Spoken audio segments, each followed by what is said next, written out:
ఇదొక చిన్న గ్రామంలో క్రిస్మస్ ఈవ్ మృదువైన మంచు దుప్పటితో కప్పబడి ఉంది. మీరా ఉల్లాసంగా ఉన్న చిన్న అమ్మాయి మరియు ఆమె ప్రాణ స్నేహితుడు చింటూ ఒక కొంటె కోతి కలిసి తమ మొదటి క్రిస్మస్ వేడుకకు సిద్ధమవుతున్నారు.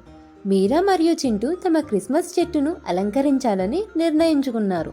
వారు మెరిసే ఆభరణాలు మరియు ప్రకాశవంతమైన లైట్లను జాగ్రత్తగా వేలాడదీస్తున్నారు.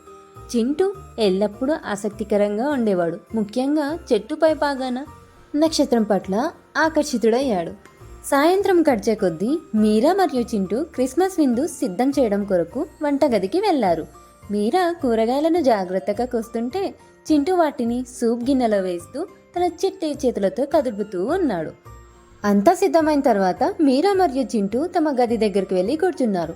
శాంతాక్లాస్ కోసం ఆత్రంగా ఎదురు చూస్తున్నారు. మీరా ఒక ప్లేట్లో కుకీలు మరొక గ్లాస్ పాలు పట్టుకొని కూర్చుంది. చింటూ చిమ్ని వైపు చూస్తూ ఉండిపోయింది. ఇక ఆలోపు శాంతాక్లాస్ కూడా తన గోనె సంచి నిండా బోలెడు బహుమతులతో తన దగ్గరికి వచ్చాడు.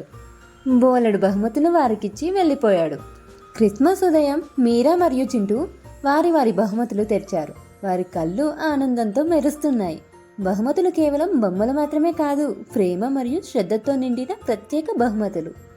అలా బ్రేక్ఫాస్ట్ తర్వాత మీరా మరియు చింటూ మంచులో ఆడుకోవడానికి బయటికి వెళ్లారు. వారు ఒకరిపై ఒకరు స్నోబాల్స్ విసురుకుంటూ నవ్వుకుంటూ సరదాగా స్నోబాల్ ఫైట్ అయితే చేశారు.